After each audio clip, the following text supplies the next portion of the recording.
Hello, everyone. Happy Friday. Jackson Hole, J-Pow Friday. How's everyone doing today? Is everybody ready for the weekend? I sure am. It's been a long week. Ah,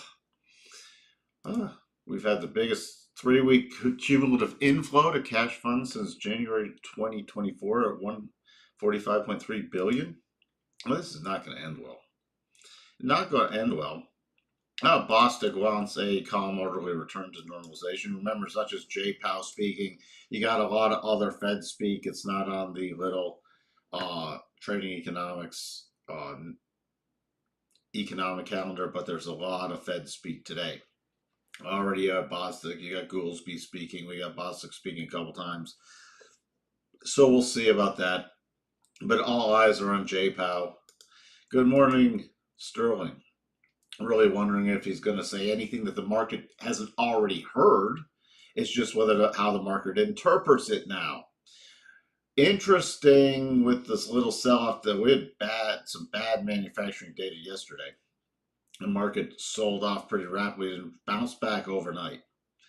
We'll look at the key levels I'm watching today, and also remember next week. Next week is big too. Let's just keep that in mind. Also, I think that's even bigger potentially than this week. I actually do think it's bigger. What else? Passive tightening via lower inflation is a thing. Well, thank you. You know, these guys want to talk too much. Good morning, happy J-Pow Friday, Patrick. What if we have inflation back down to 1%? Wouldn't that be better for people? What about zero inflation for a while? Why do we need 2% inflation? What about a little deflation to offset some of these massive price increases? What's with the focus on 2%? What else have we had, Bostic? Thank you for putting everything in about Bostic. We are close to being ready to cut rates. What does that mean, September? And is that just one cut? Good morning, John. We just need a rule. Get rid of the Fed. Let's have a rule. Let's just have a rule. Good morning, Mark. Yeah, Patrick. Good old Greenspan days. Throwback here. Since I've become a central banker, I've learned to mumble with great incoherence. If I seem utterly clear to you, you must have misunderstood what I said. See, it's Friday. I can't even speak. Alan Greenspan. So what's the point? What's the point? And they got really two tools at this point. It's Fed funds rate and then what they do with their friggin' balance sheet, which they ran to infinity and beyond. Inflation is not particularly close to Fed target. Do they all talk out of both sides of their mouth? I mean, see, I don't know. I just don't know. Do we even need this on a Friday? Maybe they should have scheduled this before Friday, so we should just shut down the markets today. That's the way I feel.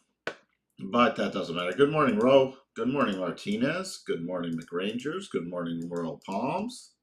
Hello, Charles. Good morning, Jacob. Good morning, Anissa. Thank you, everyone, for tuning in and spending a little time with me on a Friday. So, we had building permits come out lower than previous.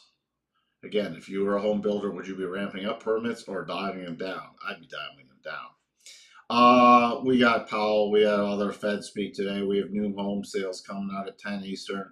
We got the rig counts, but all eyes on Powell speaking at 10 Eastern.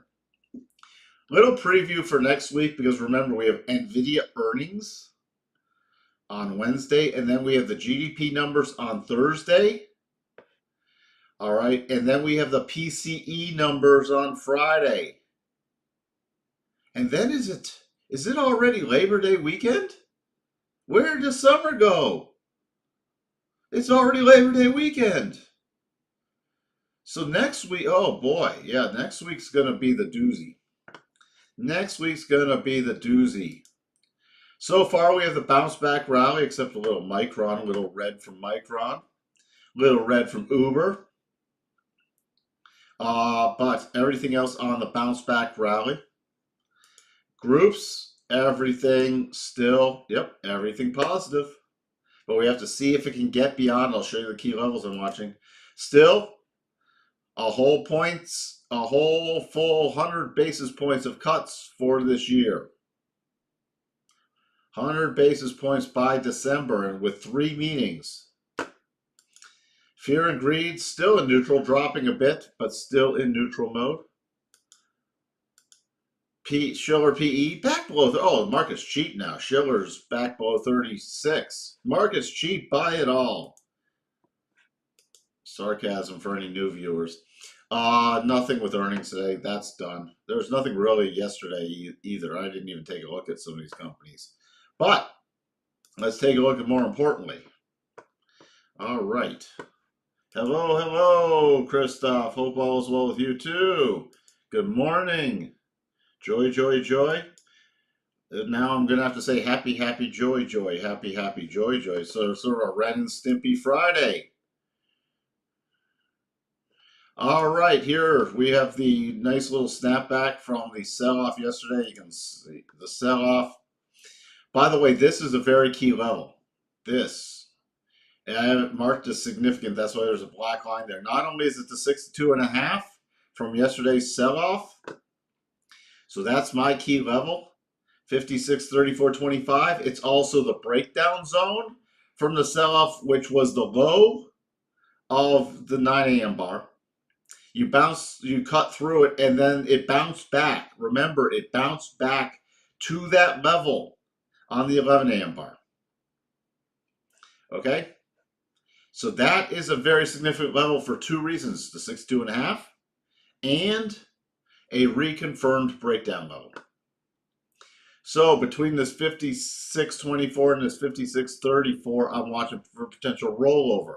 If we continue to rally, especially with JPAL speaking above 56.34 and can sustain a 4-hour close above that, then the cluster areas are 56.46, then 56.55, and then you still have the high area from yesterday. Remember, we've already hit that 87.5 and stalled out there multiple times with a little rounded top. Now, we have not even fully returned to the daily rotation zone yet, so I'm paying attention to this, but we are getting into an incredibly toppy area. Now, weekly cycles are still heading up, which daily cycles have pulled back a bit, so we could go into more of a consolidation phase and burn off weekly cycles. Next week's going to be very critical, and weekly cycles could be at a very toppy area next week.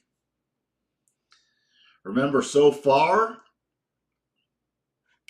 with daily cycles rolling over and we're in overbought condition, we've dropped out of overbought, and this is a classical, even with yesterday's key reversal outside day, this is still a sideways correction.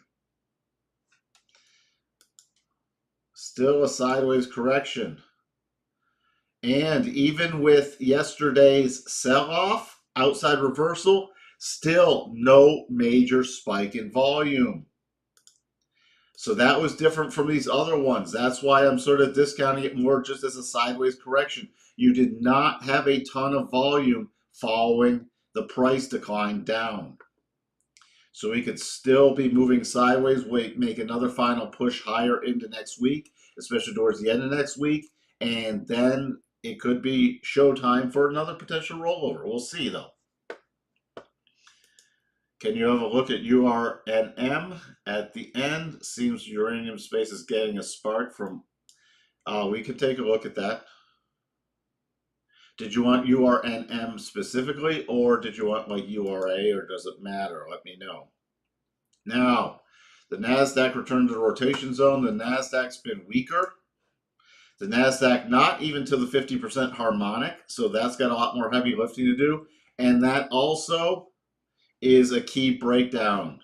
The bounce bar went through that, but now did not get to 62.5. So my first area I'm paying very close attention to is 19,780 area. If we get through that 19,844, it's got to get a close above 19,844 with a follow-through close on a 4-hour basis before I can even look to be bullish again in the short term in the NASDAQ. So far, this is a slightly bigger pullback correction, but also coming back to the prior support only. This could just turn into a sideways correction. Remember, if we finish up a bit today, last week's close was still at 19,605, and we're above that. So we're still above last week's close. And this week could still be an up week unless we get a lot of J-Pow selling.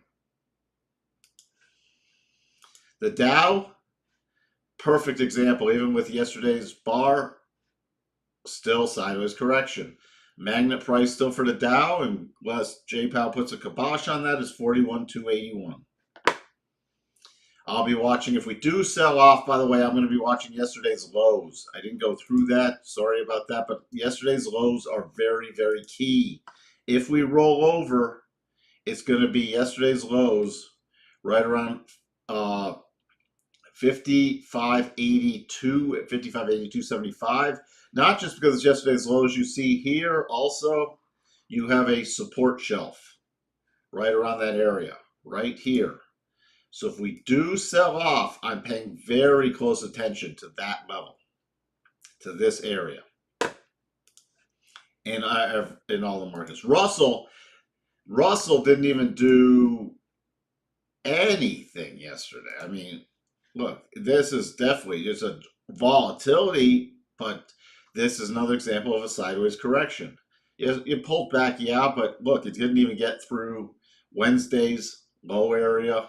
It was still above Tuesday's close.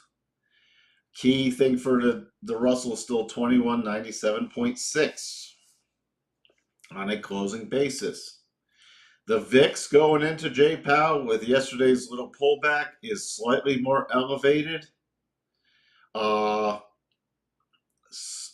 nothing. Also, with what's coming next week, I think it could now stay a little more elevated unless J-Pow pretty much says we're cutting in September. Because remember, you got a lot of data next week. So if he leaves it, we're data dependent, blah, blah, blah, we have to see, we're closer. If he just reiterates what Bostic says, then it won't be anything new. DAX, little pause yesterday, still magnet price 18,780. You're trading against some minor resistance right now.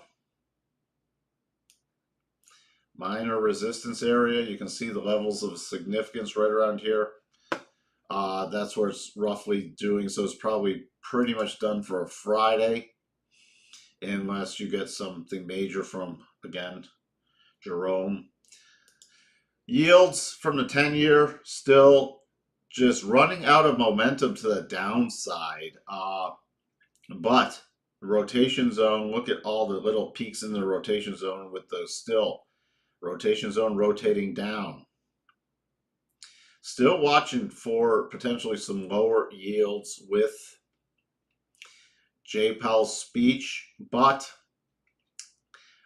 there's not a great pattern set up right there. 10-2s, not much to talk about there. Dollar index, little bounce yesterday, but still an inside day to Wednesday. So the key thing I'm watching is Wednesday's high. And then it's still not a solid trade for me because it got to oversold and cycles turning up and you got the rotation zone right overhead. So any bounce play, this is not a longer term bottom setup yet. It is, remember, against very key support area. We are in very key support after touching close to that 100 mark. However, there's no substantial bottom other than a bounce just yet. Crude.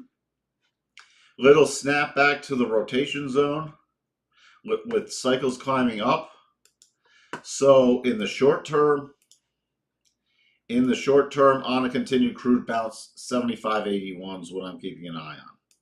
Gold back up today after returning to the rotation zone. Gold, I'm doing the same thing as for the shorter term stuff as with the S&P. Doing the same thing here. For any short-term price action, it's got to get above 25.46 on a closing basis. Other than that, between 2538 and 2546 is another possible rollover zone. So I'm treating gold the exact same as the S&P. Not saying it's the same, I'm treating it in terms of harmonics the same. I'm treating it the same. Yen, not much to talk about. Euro, not even a pullback to the rotation zone. Key little area on the euro in the short term. If it does return to the rotation zone, I'm watching 110.60. If the dollar can sustain a little more bounce, but it's all going to be dependent on JPOW and then going into next week. Spiders, not much really to say here other than on a continued rally. I'm watching yesterday's open, okay, which the high got to that gap open price from before. We still have the gap close price. So the two key areas I'm watching the spiders are 562.56. Then if we have a stronger rally, eventually 564.86. On any rollover play, besides, and you can still use the intraday harmonics from yesterday, but I'm keeping a very strong eye on yesterday's close, 556.22. The NASDAQ also returning here. NASDAQ again hit the 75 of the Qs. I'm saying the NASDAQ, but the Qs hit that 75 area for the double top, which the futures have not. I should say potential double top. On any rally besides the, you could use the single bar harmonics on this. Single bar harmonics from yesterday. So based off the single bar harmonics, the key level to watch for on a closing basis are 481.14. The rollover zone is about 487, 479.75 to about 481.14 for the rollover zone. What else do we have going on? Let's take a look for Christoph at we'll just grab URA.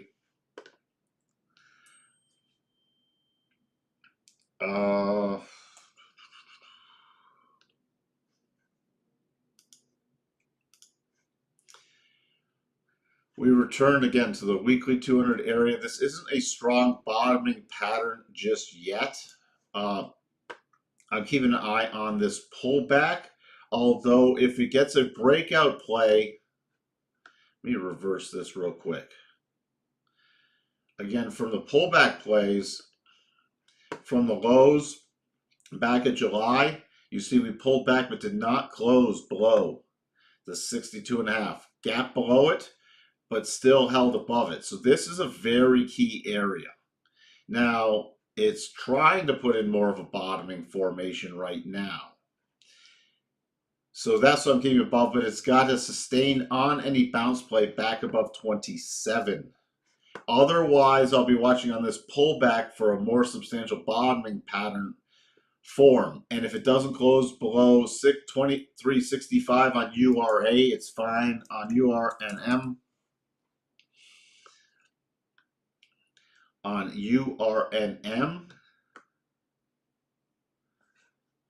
why is that line way out there still? Let me clean up the chart. On the miners, you have the same thing, but the key level on the miners is about 39.46. URA will give better signals than the miners, but I'd be very patient if the miners close below 39.46, okay? Because I'd need a much stronger bottoming signal to trigger, just because the probabilities would technically have shifted, and you could easily trade back down to 35.32. 35.32 is a pretty key area. If it does start close below 39.46. You can see also here on your URNM, it's a little lower than that. It's right around in there. There's some pretty major support. So could this technically roll back down, double bottom, and then if it triggered, I'd sit up and take notice. Tesla, going back to that 50% level and moving on down, but again, Tesla's still got to get back below its 200. Nvidia going into earnings next week. Sort of a very aggressive bar, but just take it back to the rotation zone. So this has not been able to retain the 87.5 yet. It still has qualified for potential double top territory. But in terms of today, it's just going to trade with the market and with the Jerome Powell. If we start breaking below 121, I'm going to start paying closer attention to Nvidia today.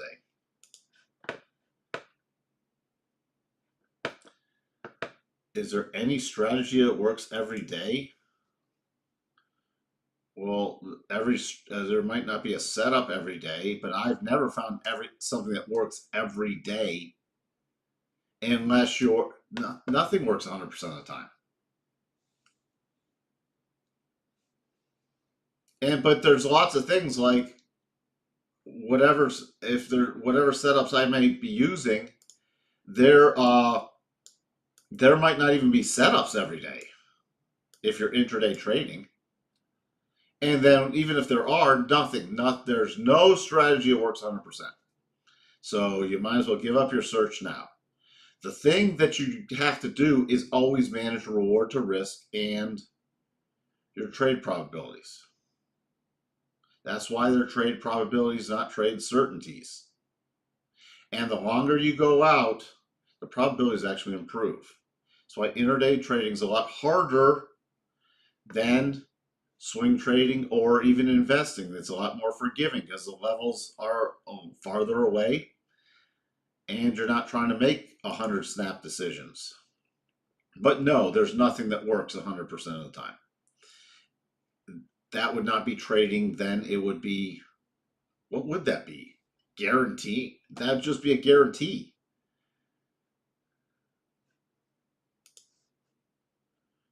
What else?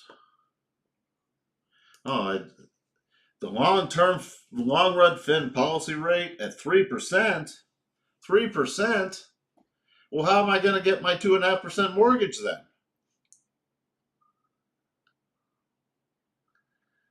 Range of potential I list the range of potential Fed cut decisions from no cut to 50. That's a huge range. Your 50's really on the table? Boy, that would. Then what are you seeing under the? You couldn't cut in July, so you're saying you need to do within a 6-week period. Things have changed so much that you're now a double cut.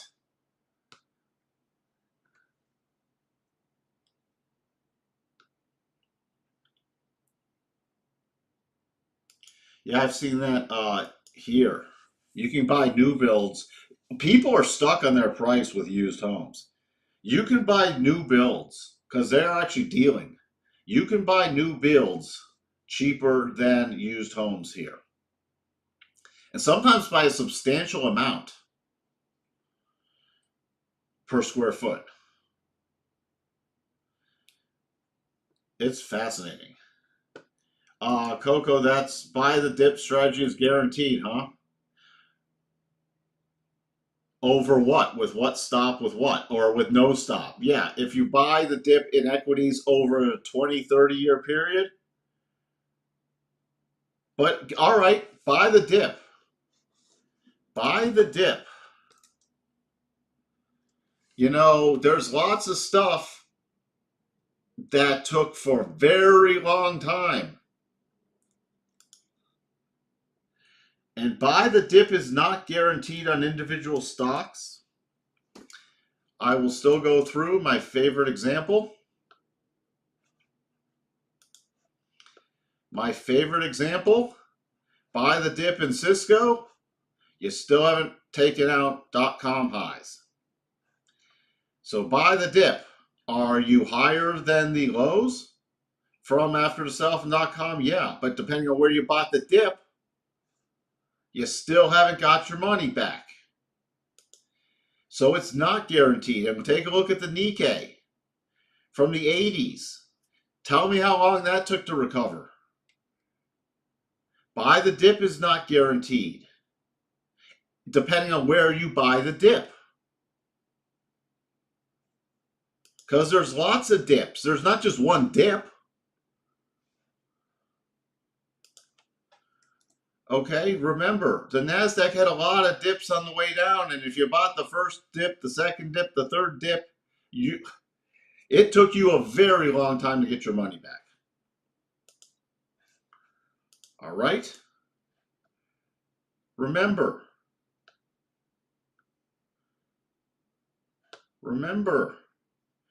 here's the monthly. Here's one dip. Here's second dip. Here's third dip. Here's fourth dip. Here's fifth dip.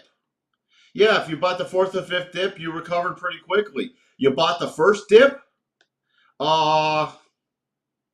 it took you, let's say, because you wouldn't know it was the dip over, but let's say you bought 3,800. It took you till July of 14, roughly. You bought it in June of 2000. It took you roughly 14 years. That was a lot to sit through. And if you had to do something with that money or had to retire in that period, buy the dip. Yeah, long term, equities gravitate up. But it's not a guarantee because timing matters at some level. So which dip? I hate insane statements like that. Because you tell somebody, oh, you're 65, just buy the dip, and then the market doesn't recover for 10 years from where they bought it. Now they're 75, they might not be able to wait 10 more years.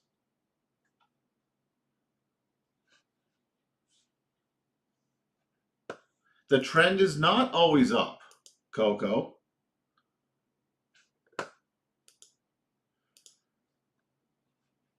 This is not always up. This is not always up over the long term in equities, but there's plenty of markets. There's plenty of markets that have taken a very long time to return to new highs. And our market at some point could do something like the Nikkei did after the 80s bubble burst in Japan. Keep that in mind too.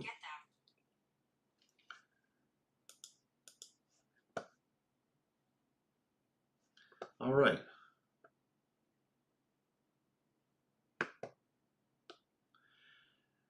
See, again, by the dip. Which dip? Because there's lots of dips, Coco. You can't say the dip. Remember, when things roll over, there are lots of dips. Even here, let's take this down to the real short term. Was this the dip you bought? Was this the dip you bought? Or was this the dip you bought? And you can't say you buy every dip. You don't have infinite resources. And you can only go back and say, yeah, this was the bottoming dip.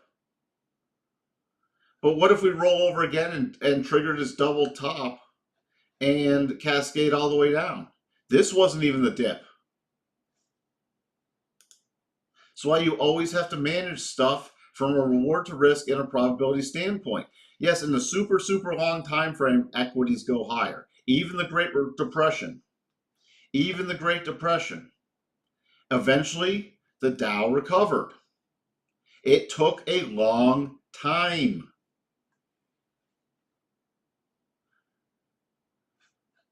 So timing does matter unless you have forever. And depending on where you are in your investing, yes. If you're in your 20s, your 30s, you can keep, I'd still argue that you want to have some kind of strategy to buy the dip because there might be multiple dips. And if you put all your money into a market after the first dip and it's not the recovery bounce, then you're going to be sitting there holding for a very long time, which is the cost of money.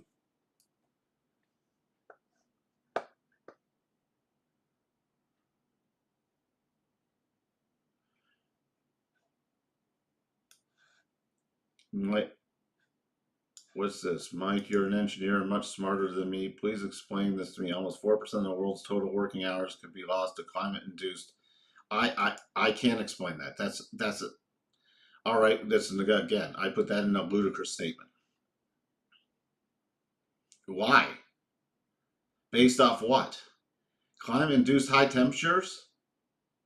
How's that? And why is this focus on the heat? Actually, more people die of cold than heat. And uh, I'm confused.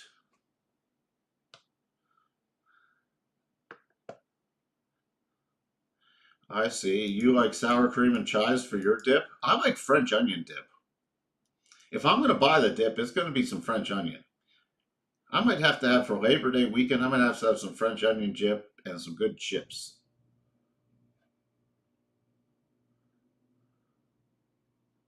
In 2023, nearly 28% of 24-year-old owns a home, outpacing millennials and Gen X at that age, according to January.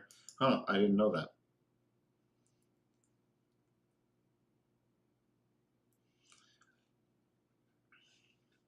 Christoph's favorite trade at the moment is short KC futures and long SB futures. Well, let me put that up. Let me get stuff out of the way.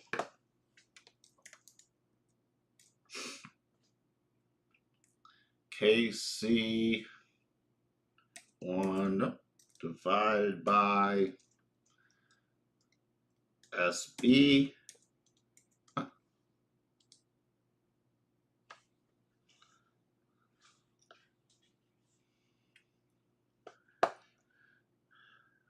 Let's check the monthly chart. Yeah, that's an interesting one. I'd actually agree. I'd be watching for potential. The ratio is that coffee to sugar.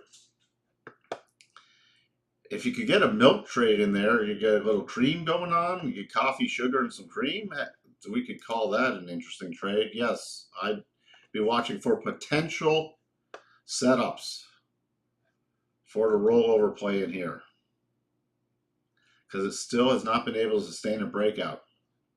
That's an interesting chart. Thank you for pointing that out, Christoph.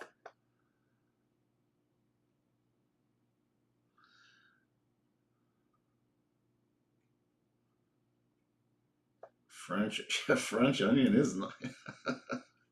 You know what? A nice queso cheese dip. A nice queso cheese dip, if you're going with a Mexican theme, is pretty good too. But you got to be going with the Mexican theme. I'm still taking French onion, but I really like a good queso cheese dip. All right. With that, let's just peek in. We saw a little markets off, but I don't see the dip on the monthly chart. Let's come in here. Let's take a look at, let's see what's going on. What was that? A little quick sell at the open? Wow. What was that? Just testing some key support? Remember, oh, that was a strong open, but a little quick selling.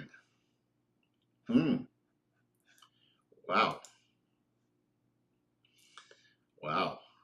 Looks like the market's a little skittish today. Market's a little skittish, so be a little patient with this market from my perspective until the tick pulls back. You see the dip is delicious. Yeah, hey, certain dips are delicious, but sometimes you don't want to eat every dip. Sometimes if you have too many dips, you might get a tummy ache if you eat too much of the dip. Just saying. So you got to still, with any kind of dip, you don't want to overdo it. And there's times to step away from the dip. There's times to take your hands off the chips and dip and just say, this is not the day. This is not the day for the dip. Remember that. It's not always day for dips.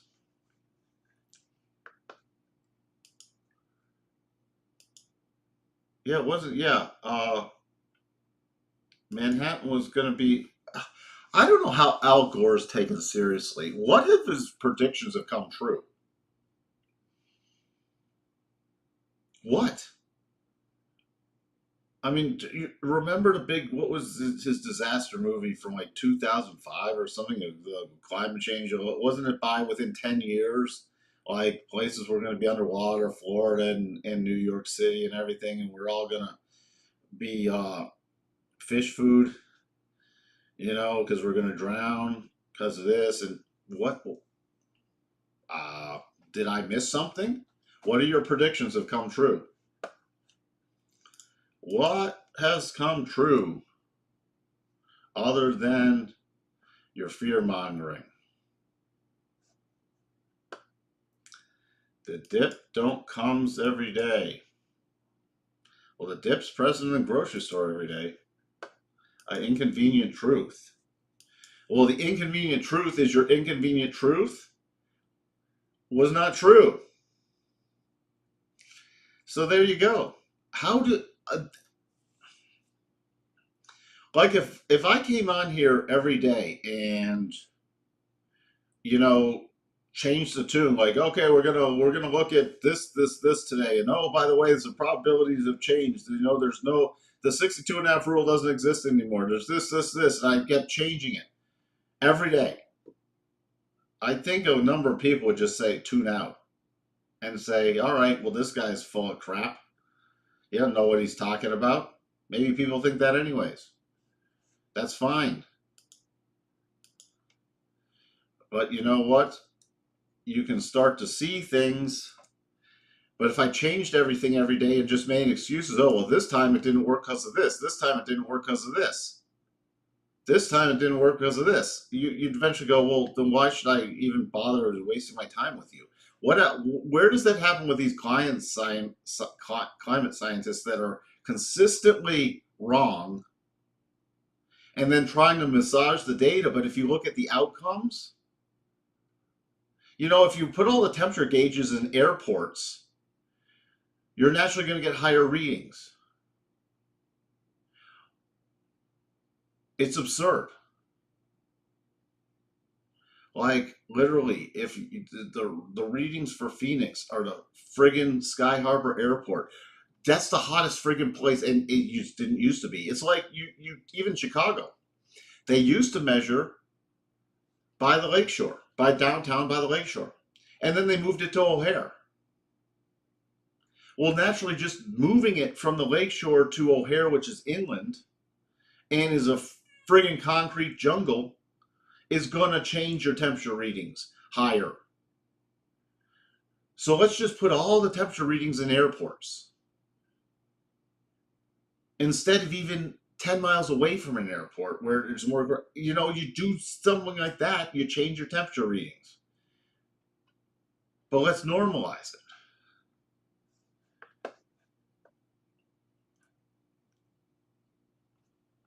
It's guaranteed, Sterling. Don't worry about it.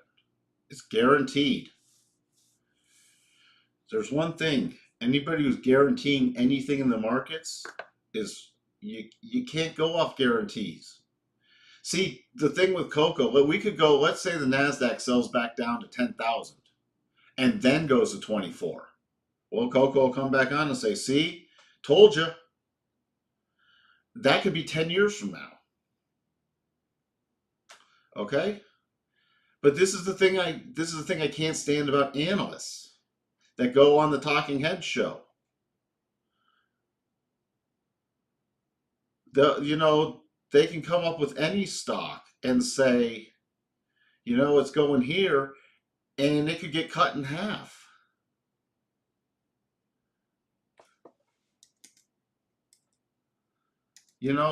That's where the thing is. Timing matters. I mean, let's say you called back. Let's say you here. Let's say in 01 or 02 you said Cisco's going back to $50. All right, buy it, and I buy it at 40. It's going back to 50. Well, you were right by 2019. It did go there, but you sat through a hell of a lot. So is the analyst technically right? Yeah. But they don't have any timing behind them. It doesn't matter. Timing does matter. This is why the analyst, it's inane.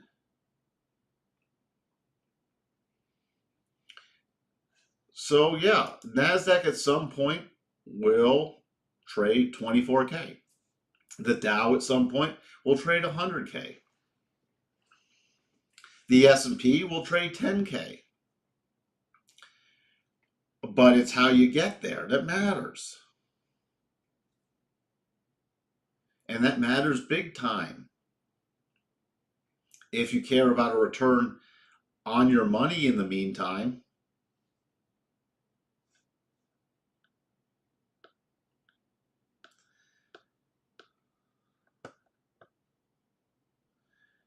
you said why? If it's guaranteed, why do you need a stop loss then, Coco, if it's guaranteed? You didn't say any of that. You said buy the dip is guaranteed. Well, then why do you need a stop loss under your logic? It's not about the facts. It's always about the agenda and what's really the agenda. Yeah, crime's down because if you don't report the numbers, the crime's not down, just the reporting of crime is down. See, you got to be accurate with the statement. So, if you can't say crime is down, if I stop measuring something, I wouldn't know if it's up or down. It's all this silly game. Exactly. Exactly. I understand that, but you said buy the dip is guaranteed. So why is there? I'm not arguing. I always say have a stop loss, but that's what you did not say earlier. You said it was guaranteed. If it's guaranteed, why do you have a stop loss? So when the question is what are the guarantees, you said buy the dip. Then it's not guaranteed if you have a stop loss because you're actually saying, which I agree with, it doesn't have to be the dip that bounces. So you have to take a loss, which I completely agree with. I say if there's always in the market, it's always know where your stop levels are and don't let things go against that level. If you can't define the level, you shouldn't be in the trade or the position or the investment. And not everything recovers. WorldCom, buying the dip in that did not end well. Enron, buying the dip in that did not end well. GM, prior to the prior bankruptcy, buying the dip there did not end up well. Once it reorged, it recovered, but you know what? There's a lot of time equity holders get wiped out. So yes, always trade everything with a stop, but buying the dip always works is not a suitable statement because it matters on the broad markets, yes. But again, it's dependent on timing and dependent on price action and dependent on where you get in. And you can attempt to buy every dip on the equities. You better have a stop. I agree, stop loss is mandatory. I would never say anything otherwise. Only futures for what? Stop losses? I think you need a stop loss in everything, especially stocks. All right, with that, let's just peek back in. It's been I didn't plan on going this long, but oh well. All right, so now looks like, know what I'm going to be watching this 56.30 and 56.22 are the levels I'm going to be watching going into JPOW in a bit. So I hope everyone has a wonderful trading day. Again, if you don't have a setup or don't have anything to do, sit on your hands. Don't do stupid, especially on a Friday on a shorter term basis. We've got a very busy week coming up next week. And I hope everyone has a wonderful, wonderful weekend. Thank you for tuning in. Bye for now.